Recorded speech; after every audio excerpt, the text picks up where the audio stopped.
Hello, hello, hello. It's Kamilah Rose for Bliss Institute. Episode 7, Infinity Train. It's getting live, y'all. And we're down to the wire. Last two episodes come out tonight. I'm so excited. So let's get into it. This is the Chrome car. And it starts off with Tulip and the fam exiting a jelly bean car. And there's jelly beans everywhere. So they're, trying to get it out of their hair and they're trying to get it out of their off their fur, and so she has to cut some of the jelly bean that got sticky out of Atticus's hair, and she uses her pocket knife. And I was like, so you have this multi-purpose tool this whole time and you haven't used any of it? I feel like there's stuff that I didn't realize the Tulip had until she uses it. And I was like, when you get all this stuff, you've had this whole time? But okay. So they're entering into the next car, and this one is a chrome car. Everything's shiny, it's slippery, it's like they can ice skate around, and they see the reflections. Everything's a reflective surface. And so now they're playing with the images, and there's all these really cool shapes in the room, and they're just having a really great time. They climb up on one of the shapes, and they slide down. Like, it's just fun. They're just having a fun, cool time. But then they're like, all right, so how do we get out of here, right? Because the door is locked. The door is easy to find, but it's locked, and Tulip can't figure it out, can't get it unlocked. And so Tulip looks down after struggling with the door, and her reflection is not struggling with the door. Her reflection is not doing what she's doing. So she's like, oh my gosh, okay, you guys, are your reflections not doing what you're doing? They're not reflecting you.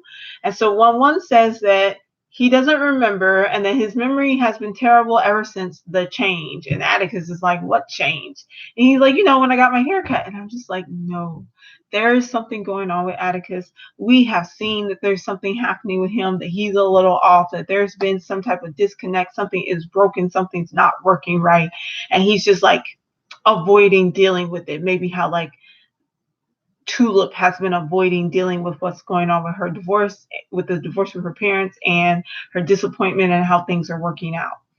So I feel like they're playing games with us, that the show is playing games with us the way that Tulip is playing a game right now. So Tulip says her reflection isn't moving with her. She asks about theirs, and Tulip reflection, so I started calling this one reflection Tulip. She says she's not broken. So totally autonomous being, totally separate. And so Tulip asked her if she knows how to get the door open. And I like Mirror Tulip too. I don't know if y'all ever watched Rugrats back in the day. And in Rugrats, there was an episode where they went into Mirror Land, and they had Mirror Tommy, and everything was supposed to be upside down, and everyone was the opposite of how they were in the real world, I guess you could say. So I was like, okay, I want to call them Mirror, even though I know they're reflections. I'm like, this is Mirror Tulip. So Mirror Tulip says that the doors work differently in this world and this car, and that real Tulip has to be the one, Mirror Tulip has to be the one that opens the door. So now Tulip is suspicious because she knows that she got screwed over last episode with the cat, and that things have just been wonky. Something's wrong with 1-1. She's just not trusting of everyone, which I'm like, finally. Of course, you want to see the best in people, but to just blindly be anytime someone offers you a great deal, you're just hopping on it and ready to go. Not wise. Ask more questions. Be wise. And so, but she wants to know if this will work. So she asked her, she's like, is this going to suck me into a loop of my own memories? And Mirror Tulip's all very nonchalant, very fun, very happy. She's like, no, don't even worry about that. This is just totally fine. This is just how this works in this car. And so Mirror Tulip was like, you place your foot on the door or on the floor, I'll place my foot. It has to be the opposite, so they're actually the same one since they're reflections.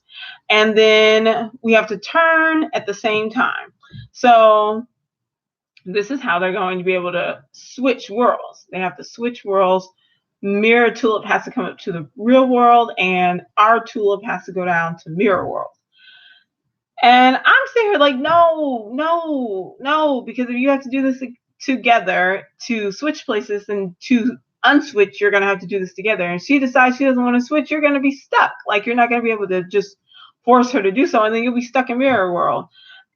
Well, Atticus, like us, is suspicious. And he's like, I don't know about this, Tulip. You might really want to think about this before you go ahead and jump in and just like go for it. And I'm like, yes, listen to Atticus. But Tulip falls for it so she can make progress. She wants to get out of the car. I'm like, it's a trap. So now Tulip is in the Chrome world and Chrome Tulip is in the car. And Tulip is ready to open the door. So they get the door open. And of course, Mirror Tulip, it has no intention of switching back. She's like, I'm free now. I don't have to do anything that you have to do. I've been doing all the things that you've done since forever, even when I didn't want to. And now I'm free. I'm running this. I'm going to do what I want to do. And she's like, and so, Atticus and One are like, oh, real Tulip. And Tulip's like, don't call me real Tulip. Like, I'm just Tulip. And Mirror Tulip's like, yeah, call her real Tulip because I'm not Tulip anymore. I'm going to be someone completely different. So she starts railing on all the stuff that Tulip loves. She's like, no more stupid coding. She crushes her glasses. No more stupid onions. She throws off the backpack, which means she is not attached in any way, shape, or form to Tulip and her precious, notebook where she takes all her notes about how things are working and about her logic models and all this other stuff. And so then she takes down her hair and she's like, I'm going to explore the world and I want to see things. I want to smell things. What's something that smells good? And then wacky one is like gasoline, petrol, other stuff made from gas. And I was like, no. I was like, oh, one, you're so special.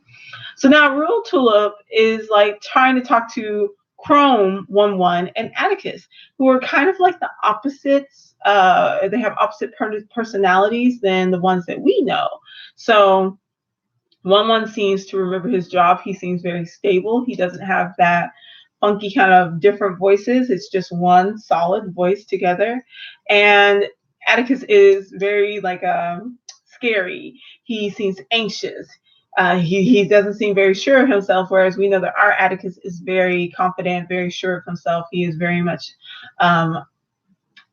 confident in his role as the king. And one is like, it's fine. Don't even worry about it because I've called I wrote their name down because I thought it was hilarious. The reflection enforcement. And Mirror Tulip is like, you called the flex on me? And I'm like, this is great. And so help arrives. They've got an ambulance and stretchers for Mirror 1 and Mirror Atticus, and they give them blankies and they put them on the stretchers and they give them hot chocolate and they wheel them away. And then we see that the flexers, the flex comes in and they're talking to Tulip. And so they come talk to Tulip and they're real Tulip and they're like, okay, Tulip's reflection is a sliver. So she's a cracked reflection. And I was like, that's so neat. Like when you break a mirror, who will do anything to get what she wants. So she's not wanting to follow the laws or the rules. She doesn't care if somebody gets hurt in the process. Reflection Tulip is on the run. She has rebelled. And so I was like, well, okay, they seem like they're all right. I was wrong. So the flex, they say they have to go up top side so that they're like, all right, get the skins and get the grinder or the sander. So okay, when you have glass or you're making glass, you use sand to smooth it out, to grind it down. And so they have a sander to grind down the reflection Tulip and get rid of her. And so the sander, I was like, that must be serious because one of the flex is like, do we really need the sander? We don't really need the sander. And the other one is like, we must do what we have to do. This one, they're wild and they're on the prime. That's what they call it. They call it the prime, and it's prime Tulip, our Tulip. And so they call topside the prime world, and their job is to keep the barrier intact between prime world and reflection world. So they're like, put Tulip in the van, and she's like, hey, and she's like, I don't want to go in the van. And one of the flex is like, you don't want to see this. And I was like, dang, they're going to really grind down this girl's reflection. But then I'm like, but they can't be the reflection always being gone. And then I just had a thought. It reminded me of the Shadow with Peter Pan and how the Shadow was always trying to like disconnect himself from Peter Pan. And then I was thinking about how like our understanding of Peter Pan is like, oh, fun-loving little boy who wants to stay young forever and steals little children and all that. But like he's actually the villain of the story, and Peter Pan is actually the one that like isn't the nicest person because he's stealing people's kids out of the park and he won't allow them to get any older. And Captain Hook actually escaped. And so that's why he's trying to take down Peter Pan so that he's not stealing children anymore and that the Lost Boys are able to grow older. And then like Peter Pan's shadow trying to escape is like him running away from the fact of like what he's actually doing. So anyway, I just thought that was an interesting correlation. We'll talk about tethers in a minute, like the Us movie. So they tell Prime Tulip that if her reflection doesn't return, they're going to grind her down into a pile of nothing. So I was like, oh, well, I see why, Reflection Tulip was a little concerned about this sander. So now our Tulip's upset. She's like, I don't want them to grind her down. I thought they were just going to, arrest her or something. And I'm like, too late now, girl. You should already know that this is how this is going to go. We are well aware that, like, don't call the law if you can avoid it, because once you get that ball rolling, it's going, and there's really not a lot that you can do to stop it, especially if there is actually a law being broken. Like, come on now. So the sander is not a person. It is an actual like sander to grind it down. And we see Tulip is here and she's really trying to figure out like, okay, what can I do? How can I help? How do I make this work? So Prime Tulip, they take her away. She's in the car. Real Atticus and Real 1-1, they're following after her because they're like, hey, don't take her away. Reflection Tulip is seen running off because she's like, I gotta hide, I gotta get out of here before they get me. So Tulip uses her multi-purpose tool, it's a pocket knife, to unlock the door. She picks the lock, and then I was like, well, why hasn't she tried this before? Because there's been a couple of locks. There was a lock in the crystal car.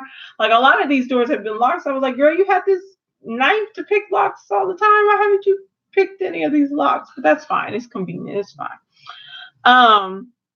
Prime Tulip has escaped. She's at the door. She's ready to go.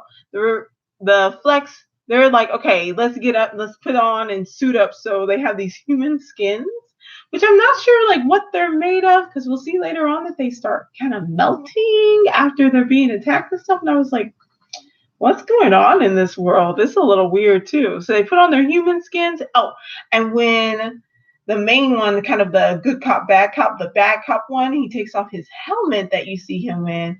He has like a round ball on the top of his head. So I was like, okay, so this is similar to 1-1. Where is 1-1 supposed to be? He is not where he's. Oh, also, I rewatched the episodes, some of the previous episodes, and in the one where they're in the pinball machine or the pinball game, when they land in one of the holes, 1-1 says, oh, this is where I belong. And I was like, okay, so 1-1 is supposed to be in one of these things somewhere. He has a hole that he's supposed to fit in, and he's just not there. And maybe that's why he's acting all funky. And so they begin to try to push the way into the Prime world so they can get Mirror Tulip and bring her back. And so Tulip is like, Mirror Tulip, you have to help me. You can't leave me here. Like, if you leave me here, I will be trapped just like you were trapped. And Mirror Tulip is like, she doesn't care. She's like, I'm getting out of here. I'm not going to be trapped here any longer. And it's like they said, she's going to do whatever she has to do. So Mirror Tulip steps outside the door. She gets one foot out. She gets part of her body out. And that second foot, she can't get out. She's sitting there and it's like glued to the floor, the reflective floor, because she has to have a reflective surface in order to be able to move about. And there's no reflective surfaces everywhere out in the real world. So now she's just stuck. And she's very frustrated. She starts crying. And there's the jelly beans are still outside. So she grabs one of the red jelly beans, like a piece of the outside world for her to be able to take back with her. And she's sitting on the floor by the door, upset. And then Tulip goes and she sits down by her, and she's like, Tulip says, I can help you, but you have to talk to me. And Reflection Tulip, ooh, the shade. Reflection Tulip was like, whatever, like, that's funny coming from you, because Reflection Tulip is like, remember, I do everything that you do. You always ignore people. You're always running up to your room and working on your game. You're just, you don't talk to people. And Real Tulip was like, what do you mean? And Real Tulip says she's not she doesn't see herself that way. She sees it as if she has an issue, if she has a problem, then she just handles it herself. And Reflection Tulip is like, no, like you don't even answer a text from Michaela, her friend from the first episode. You ignore mom when she calls you because you're working on your game. And so Reflection Tulip is like, you just need to go away because you're not going to help. Like this is just what it is. And because going away, running away is what you do best. And I was like, ooh, girl, got her. Because the minute that they were like, oh, sorry, you can't go to this programming camp, she was like, it's fine, I'll do it on my own, and climbed out the window. And I'm like, for 300 miles, I will not get past that 300 miles. That's far. That is a long ways away. So Real Tulip is like, okay, you are right. And I don't always do the best at listening to others, but as you're my reflection and you know better, like then that means that you should be able and willing to listen and to want to talk things through. And so Reflection Tulip wants to run away like Real Tulip did. So she's starting to pick up they're not so different as she claimed for them to be. And so Real Tulip is like, okay, if you need a reflective surface, I might have something to help you, but we're going to have to switch places and you're going to have to come back to the mirror world. And Mirror Tulip thinks about it for a second, but she's like, okay, if this is really my only option, then I'm going to try it out. So they switch back. Now, Atticus and One they're there and they're attacking the flexors. They're keeping them from getting to Reflection Tulip and Real Tulip. So Real Tulip grabs them and they make a run for it. Tulip asks for her pocket knife, which has a reflective back. It has that mirror. Remember, she was like, oh, I have a mirror on there. So she gives Reflection Tulip her own reflective surface by putting the mirror down. So now it's a mirror against the reflection. So she has her own reflection to kind of, I guess, switch out with. And so Real Tulip pulls Reflection Tulip out, and one of the flexes coming towards her has the grinder on. I think it's what that's called. Is it the sander? Has the sander on, and he chops at her hair. So part of Reflection Tulip's hair is cut off. So now she has short hair. So now she actually looks visibly different from Real Tulip, other than just like wearing her hair down. And Reflection Tulip is out. And she's like, oh my God, I'm out. I'm free. And so they run out the door. And of course, the Flex can't follow them because they have to have a reflective surface and they don't. So they escape. And the next car is like a bank kind of card with pencils that are banking. And Real Tulip was like, oh, this is a really boring car. I'm sorry that this was your first car you get to see. But Reflection Tulip is fascinated. She loves it. She's like, are you serious? Are you kidding me? Like, I've been in this same place doing everything that you've had to do forever. Like, this is amazing. And so Tulip leaves part of her mirror on Reflection Tulip. So she says that she can always be free. And Reflection Tulip, well, Real Tulip tries to bring Reflection Tulip with her, but Reflection Tulip is like, no, I think it's time for me to go my own way. Like, I'm free now. And she's like, she doesn't really care about what's on the train or like what's going on with the numbers. She takes off her glove and she's like, this doesn't mean anything. Now her hand doesn't have any glowing numbers on it. So it is like she is like a separate entity from Real Tulip. And she says that she doesn't think that Tulip should be so concerned about all of those things either. And so Tulip's like, maybe she's right. So when Tulip leaves Reflection Tulip behind and she steps out of the car, she takes off her glove and her number is 3. She is so close to 0. And that's the end of the episode. So I was like, and so I'm like, all right, so the notes about when they get back to the car, they get to the bank car, then this means this is a car that they have been in before. So unless they went backwards, or it's indicating that the cars have again been moving. And so, like, how do you really know how much progress you're really even making if cars are moving constantly?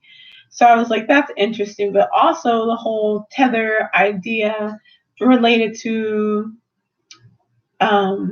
Jordan Peele's Us movie, and I was like, oh my god, like this is so similar. Like you have this creature or this being who's had to do everything that you've had to do. They're basically just following your reflection. They're kind of like your shadow. They've seen all the good and all the bad. They're frustrated because of the things they like to do and their lack of own autonomy and ability to be able to make their own decisions. So like the minute that they can escape, they escape. And so this episode really reminded me of the Us movie and the Tethers, and how even having like opposite personalities or personalities that are amplified, like that happened in this mirror world, and how we continue to often split our personality in order to be more acceptable or to get what we want or to just make ourselves feel like an individual, and how if you have to do literally everything that your reflection does, or in this case the prime does, then yeah, you would want to have a very different personality and to in some way differentiate yourself.